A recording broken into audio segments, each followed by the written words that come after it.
Bienvenue dans le 14e épisode de Nature Aventure Survie, le podcast.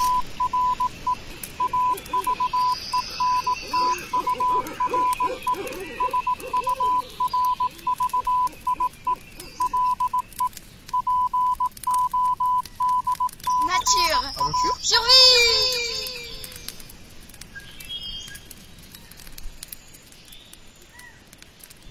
Les mots survie et bushcraft sont parfois utilisés de façon synonyme. En réalité, il existe des différences. Aujourd'hui, c'est un instructeur de bushcraft britannique qui va venir nous en parler. Il commence par nous expliquer son parcours. D'abord, nous allons finir par mourir de soif sur ce fichu rafio. Si ça continue, capitaine, nous serons bientôt au régime du docteur Bombard. Ouais. Wilson! Wilson!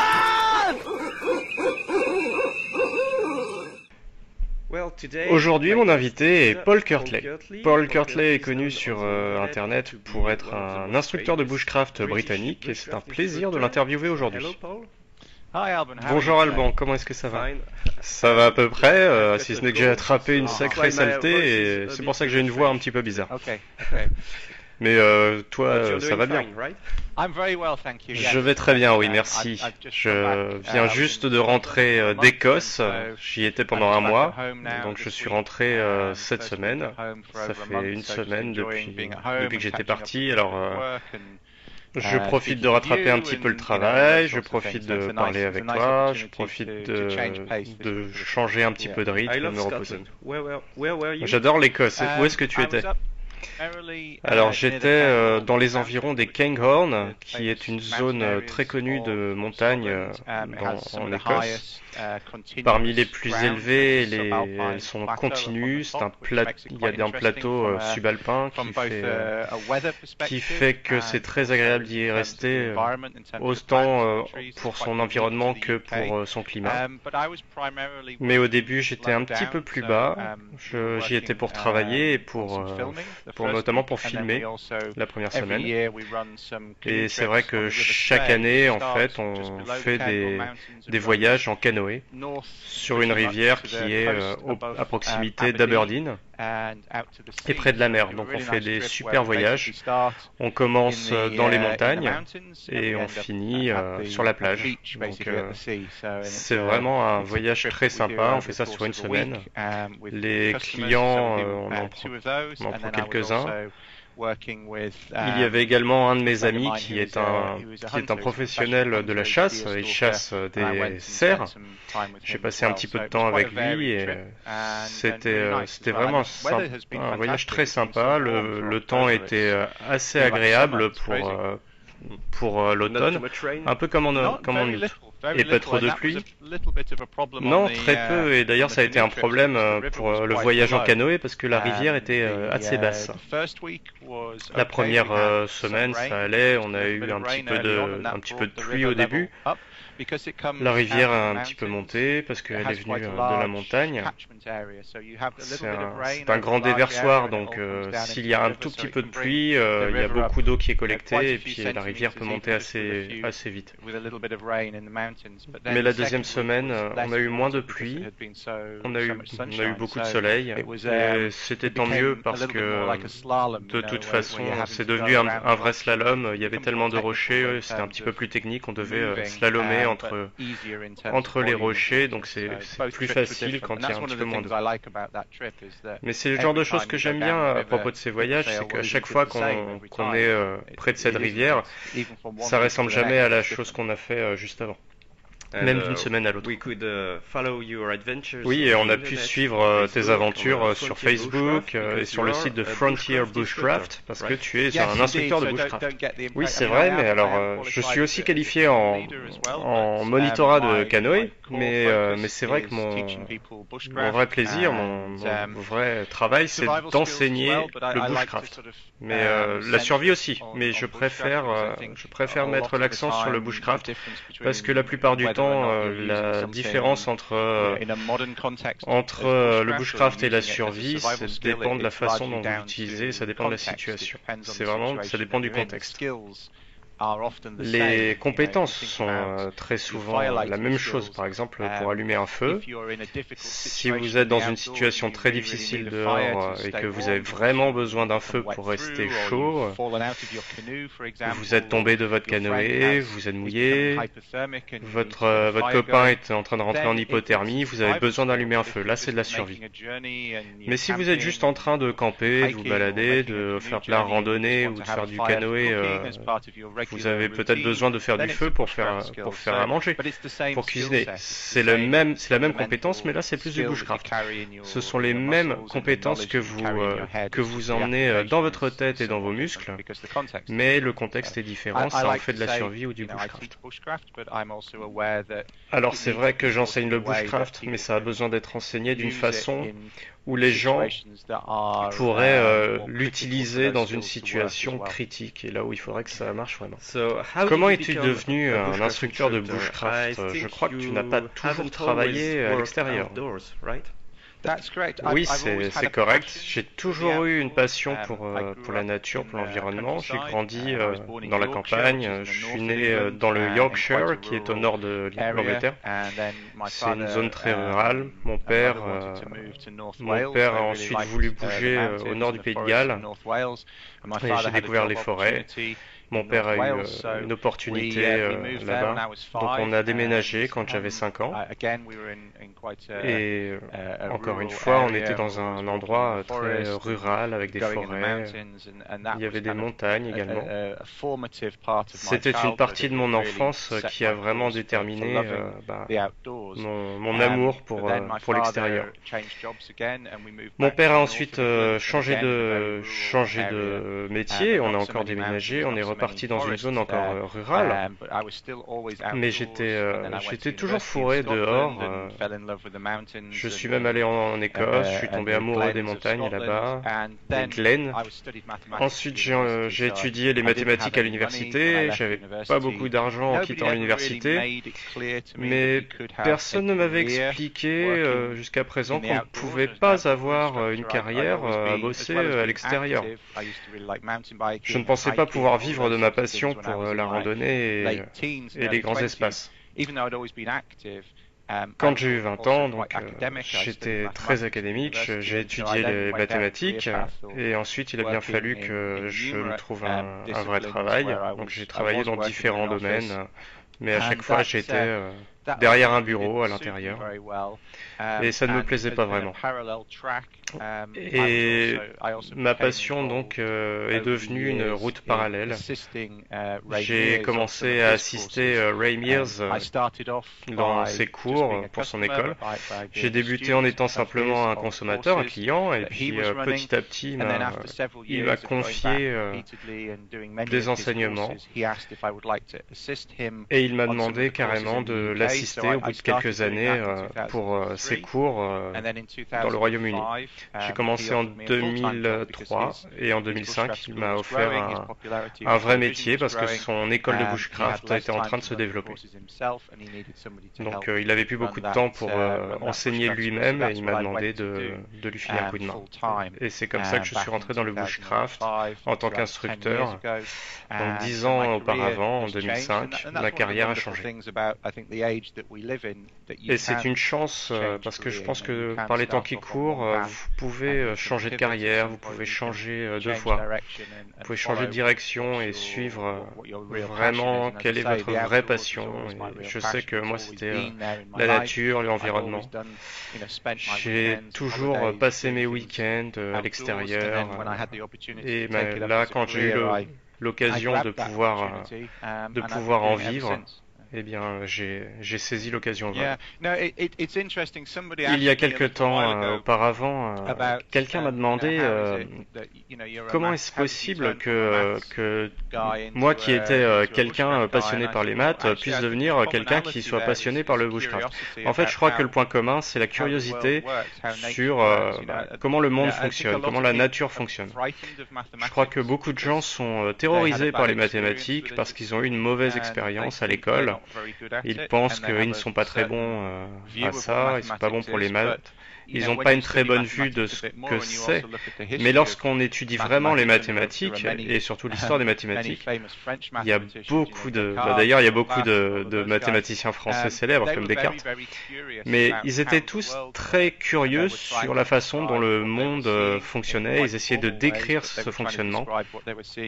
Ils essayaient de décrire tout ce qu'ils pouvaient voir et donc les rouages du monde. Que ce soit du liquide, la gravité, ce genre de choses, tout ça est décrit par les maths. Et j'aimais aussi beaucoup la biologie, la géologie. Et si vous avez cette curiosité pour le monde, la façon dont c'est fait, la façon dont ça fonctionne, la façon dont tout ça interagit, ça vous amène à beaucoup de sujets qui peuvent être traités en bushcraft. La botanique, par exemple, c'est une part très importante du bushcraft. Parce que l'essentiel des connaissances et l'essentiel des choses avec lesquelles vous allez travailler, les plantes, les animaux, etc., ont besoin d'être identifiés pour qu'on puisse les utiliser. Si vous n'êtes pas capable d'identifier les plantes, les arbres, dans ce cas, vous ne pourrez pas débuter votre expérience en bushcraft. Quelle serait ta définition personnelle du bushcraft?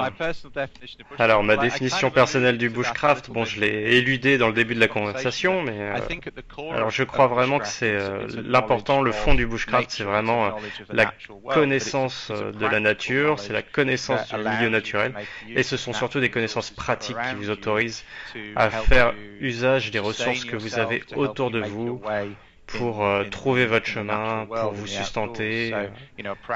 Donc ce sont vraiment des applications pratiques.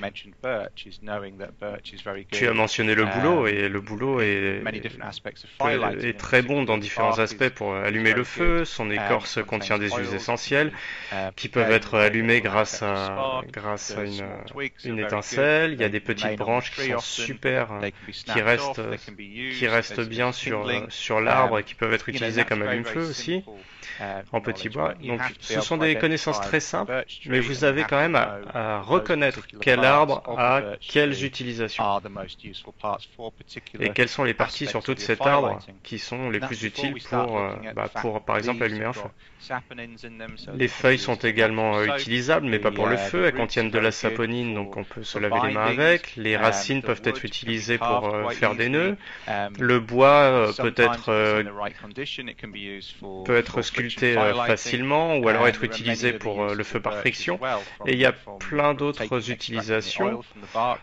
On peut extraire les huiles de l'écorce. C'est un arbre très très utile, mais beaucoup de gens le considèrent comme une mauvaise herbe, parce que c'est vrai qu'il pousse près des vieux chemins de fer. Donc certains le voient comme une mauvaise herbe invasive, mais quand on le connaît, on sait que c'est une espèce très utile. Et voilà, c'est ça pour moi le fond du bushcraft, c'est savoir quelles ressources utiliser. Quelle tarpe utiliser, quel couteau utiliser. Ce que je peux dire, c'est que j'ai voyagé beaucoup, et il y a un de mes exemples qui est parlant. Je suis allé voir une des dernières tribus de chasseurs-cueilleurs. Quand vous visitez les Hadza, c'est une expérience vraiment d'humilité, parce qu'ils ont absolument rien. Et vraiment, quand je dis, ils ont absolument rien. Aucune possession matérielle. Si vous venez d'un pays moderne comme la France ou le Royaume-Uni, vous y allez et vous voyez que, basiquement, ils ont juste une paire de sandales, ils ont accès également peut-être à une paire de shorts, c'est tout. Ils ont un arc et des flèches. Ils ont peut-être une planche, un kit de feu par friction. Ils ont un espèce de couteau, mais je vous parle vraiment d'un couteau rudimentaire qui est très important pour eux. C'est le genre de couteau que les gens qui pratiquent le bushcraft ou la survie en Europe de l'Ouest seraient vraiment embarrassés d'avoir ça, parce que c'est tellement rudimentaire que l'acier est mou, c'est pas vraiment aiguisé, mais pourtant ils arrivent à survivre dans leur milieu chaque jour, ils arrivent à vivre de leur environnement. Alors leur environnement est très spécifique, mais bon, ils ont peut-être aussi également de quoi cuisiner à leur camp, ils ont peut-être une pierre pour broyer des choses, ils ont un abri, ils vivent dans un abri. Toutes ces petites choses que vous pouvez apprendre dans un cours de bushcraft. Mais quand ils partent chasser ou cueillir, c'est vraiment une façon très simple. Ils peuvent allumer leur feu à la demande avec un hand drill, le feu par friction avec les mains. Ils n'ont même pas de carquois ou de contenant pour leurs flèches, ils les tiennent à la main. Donc ils ont vraiment très très peu de possession matérielle. Mais si vous regardez ça d'une façon anthropologique, on pourrait appeler ça des peuples natifs, dans la manière où on peut comparer avec nos sociétés modernes où on a beaucoup de possessions. C'est pas un jugement de valeur, c'est juste une comparaison et une constatation. C'est une culture très simple, alors qu'en Europe ou au Canada, on a une culture plus complexe du point de vue matériel. On a des harpons, des kayaks, on a besoin de peu de choses pour vivre réellement, mais on a beaucoup plus de matériel. Alors pour revenir à ce peuple, ils ont très peu de choses, mais ils ont une connaissance très intime de leur environnement. Ils connaissent chacun des arbres qui les entourent, chaque plante, à quoi ça peut servir, à quoi ça peut être utilisé. Et ils savent qu'on peut utiliser un certain type de figue, par exemple, qu'ils m'ont montré. On peut l'utiliser d'une certaine façon. Ils m'ont montré qu'on pouvait le manger, ils peuvent le reconnaître grâce à une sorte de vigne qui peut mener même jusqu'à une racine riche en amidon qui est leur aliment de base. Ce sont des connaissances tellement précises, c'est surprenant, mais au final ça se résume simplement à connaître les arbres et les animaux qui les entourent. Ils n'ont pas besoin d'un couteau qui coûte cher, d'un superbe tarpe pour passer la nuit. Et vraiment ça m'a frappé parce que ça c'est du vrai bushcraft. Ils connaissent l'environnement qui les entoure. Et selon toi, quel est le principal objectif du bushcraft? Est-ce que c'est de se reconnecter avec la nature, de retrouver les gestes que faisaient nos ancêtres ou simplement pour s'amuser? Je pense que ça peut être tout ça à la fois et en fait c'est un point de vue personnel. Si on regarde ça d'un point de vue moderne, je pense que ça peut être juste pour le plaisir. Je pense que ça peut être aussi que ça peut avoir un rôle très important pour présenter les ressources naturelles aux jeunes, pour qu'ils aient une meilleure connaissance de leur environnement et qu'ils puissent interagir avec leur environnement. Et personnellement, je n'ai aucun problème avec les outils numériques et électroniques, les téléphones, les ordinateurs, etc. Ce sont des outils que vous pouvez utiliser directement sur le terrain. Donc j'ai aucun souci avec le fait que les jeunes soient connectés sur leur téléphone. Et je comprends qu'il y a un besoin pour les gens de rester en contact avec la nature. Et si on reste pas en contact avec la nature et l'environnement, on l'oublie et on commence à l'endommager. Ou alors on autorise à l'endommager.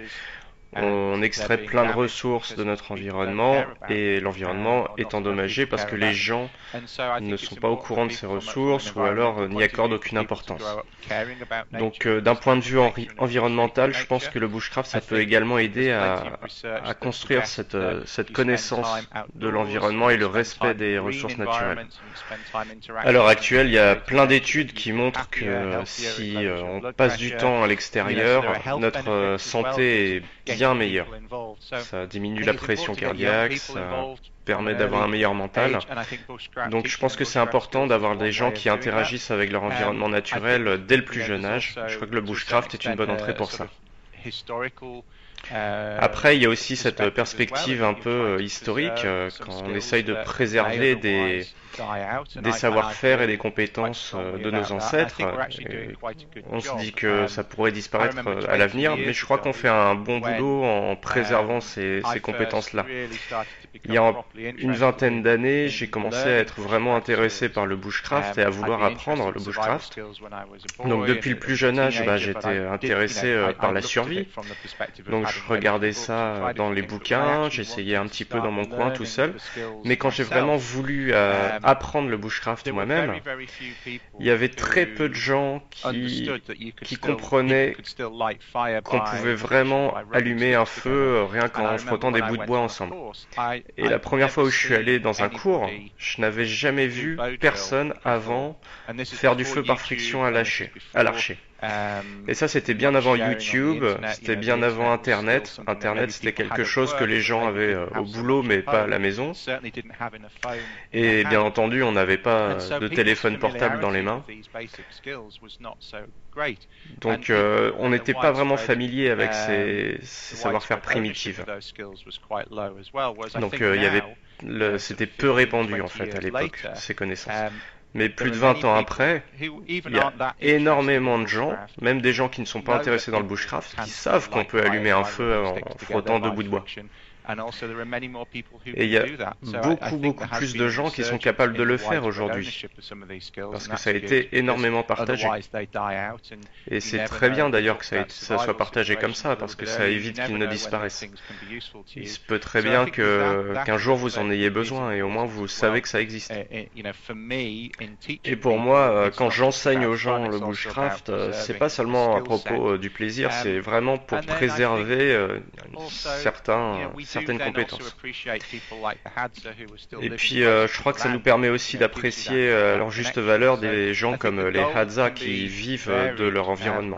Donc je pense que les buts peuvent être très variés et que ça dépend vraiment de l'individu qui veut apprendre les compétences dans les cours. Mais souvent, les motivations des gens qui viennent à nos cours sont assez variées. Il y a beaucoup de gens qui disent qu'ils se sentent déconnectés de la nature et qu'ils ont besoin de retourner à ça. Ils passent leur vie à bosser dans un bureau et devant un ordinateur. Donc ils perdent cette connexion avec la nature. Il y en a d'autres qui ont de jeunes enfants et qui veulent être capables de les amener dans la forêt par exemple. Et ils veulent en apprendre un petit peu plus pour pouvoir leur montrer certaines choses.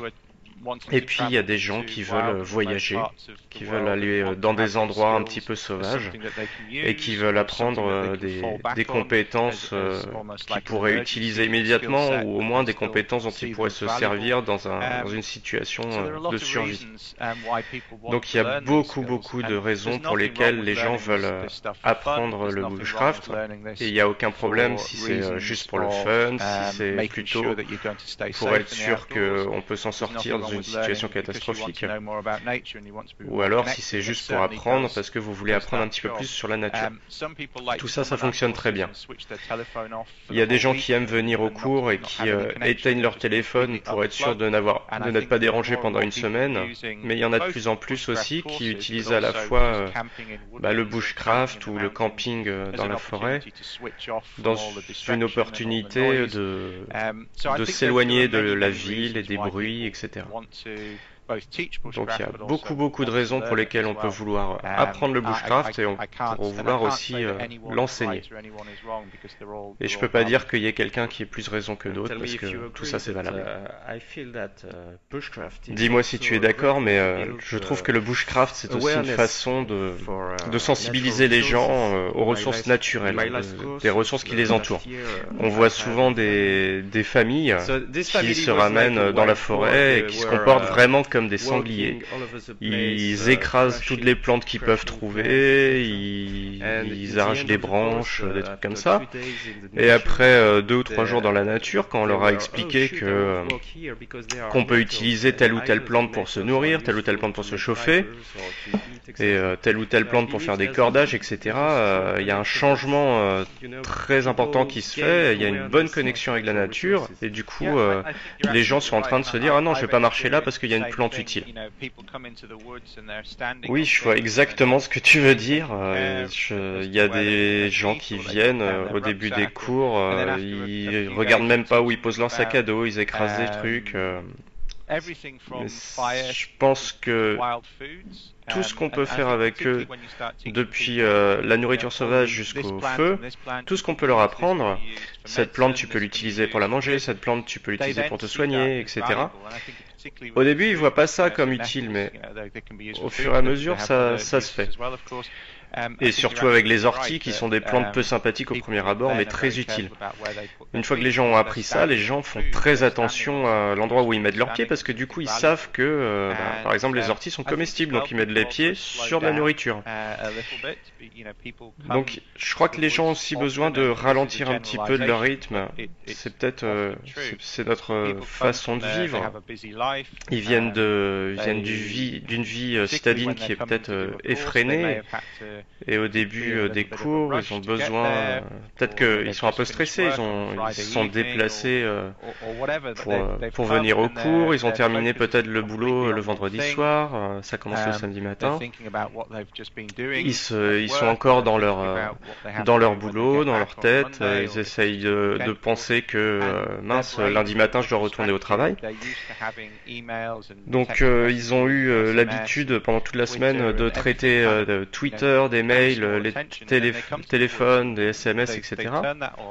Et ils ont juste besoin d'un temps pour s'arrêter, pour switcher sur off. Et du coup, là, ils se retrouvent dans un endroit où ils doivent prendre leur temps, où ils doivent vraiment se concentrer. Par exemple, lorsqu'ils utilisent un couteau, ils ont besoin de se concentrer précisément sur des tâches précises. Ils ont besoin de travailler avec d'autres personnes. Donc, ils interagissent vraiment avec d'autres gens, avec la nature. Et tout ça en vrai, donc ça va moins vite que par mail, que par email, que par SMS, etc. Donc ils ont besoin de prendre du temps pour être plus concentrés, plus calmes.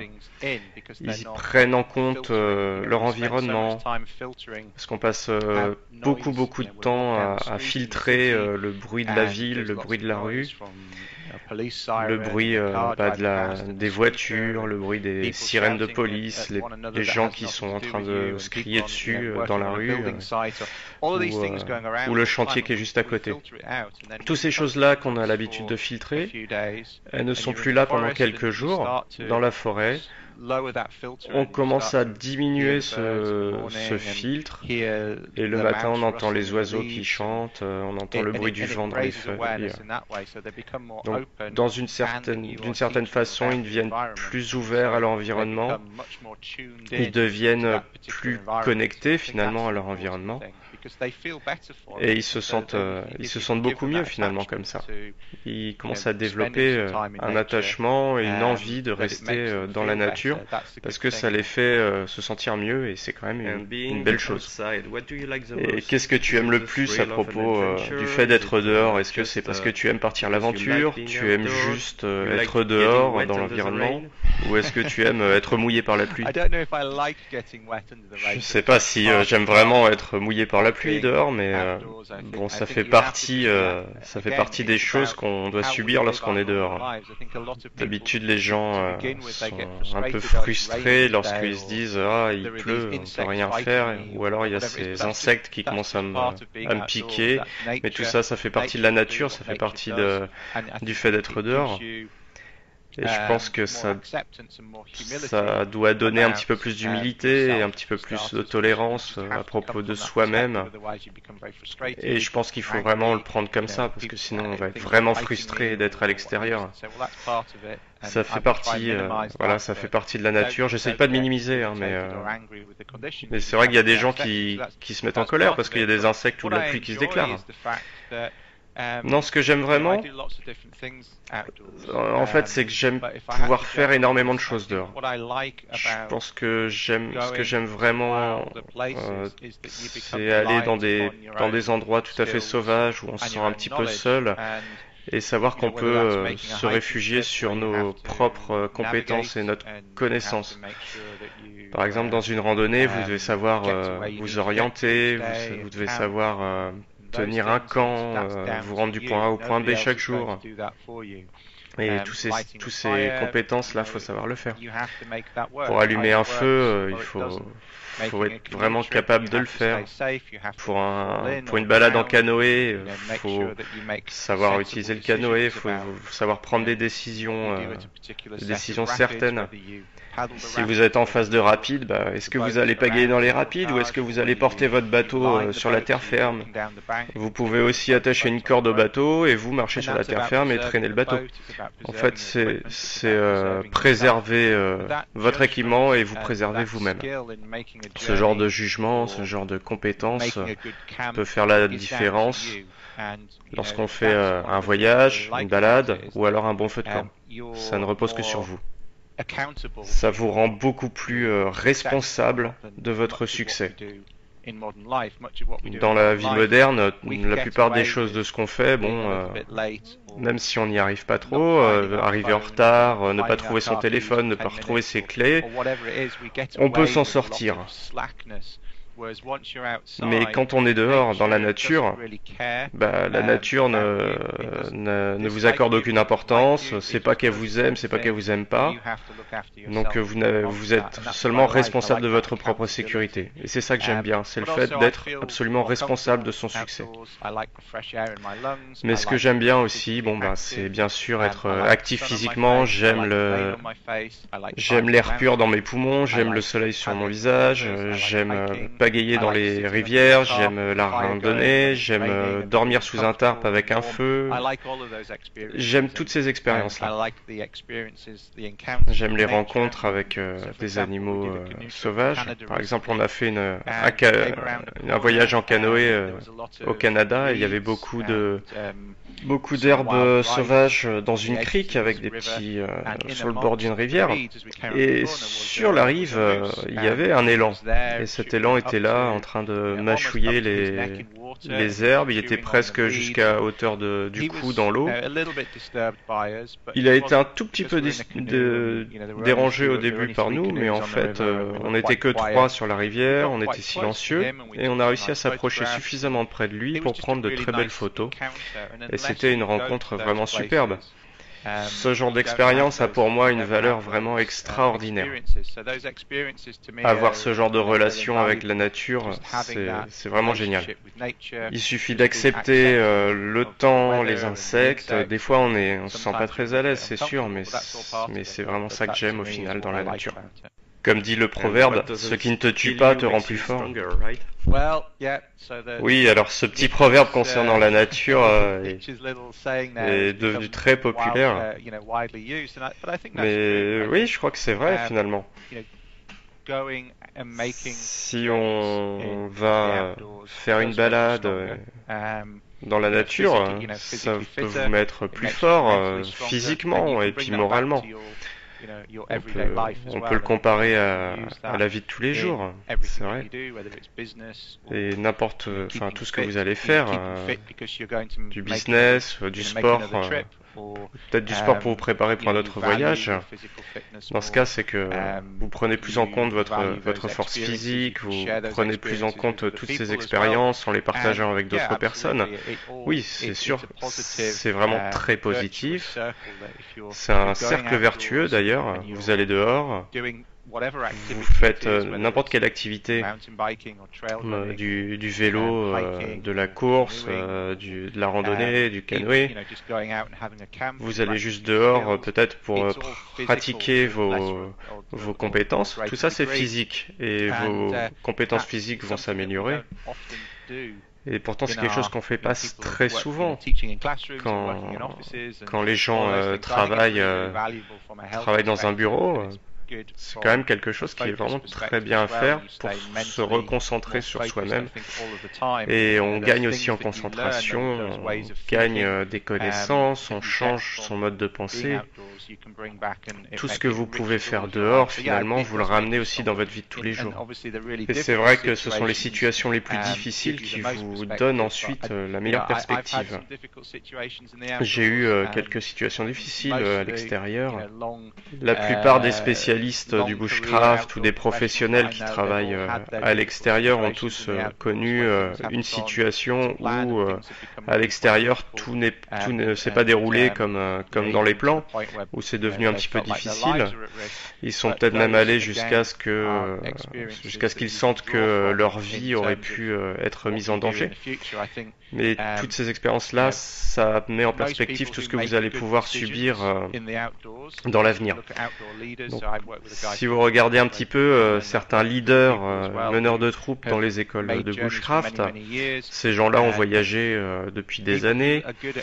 Ils sont peut-être très bons pour prendre de bonnes décisions, mais ça c'est basé sur une longue partie de leur vie où ils ont pris de mauvaises décisions. Et ça les a rendus un petit peu plus forts, ça leur a donné une meilleure perspective. On parlait de l'Écosse tout à l'heure et je me souviens de ces petits midges qui ne m'ont pas tué mais qui m'ont rendu plus fort parce que les moustiques maintenant, ça me semble juste être une blague. Ouais, alors les midges, c'est vraiment une peste. C'est de la peste, c'est vraiment de la saleté.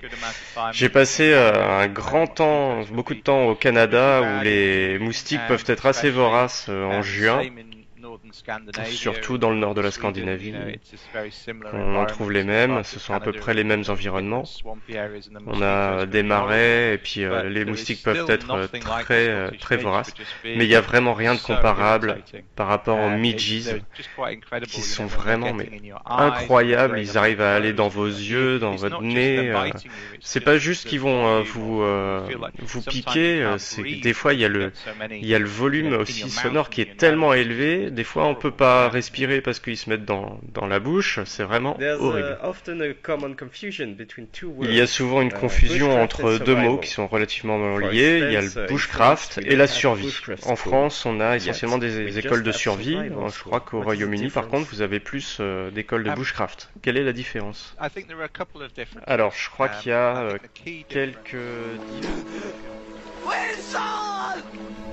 C'est la fin de ce premier épisode avec Paul Kirtley. Dans les prochains épisodes, on parlera un petit peu plus en détail de la philosophie du bushcraft ainsi que du matériel minimal à emporter sur le terrain.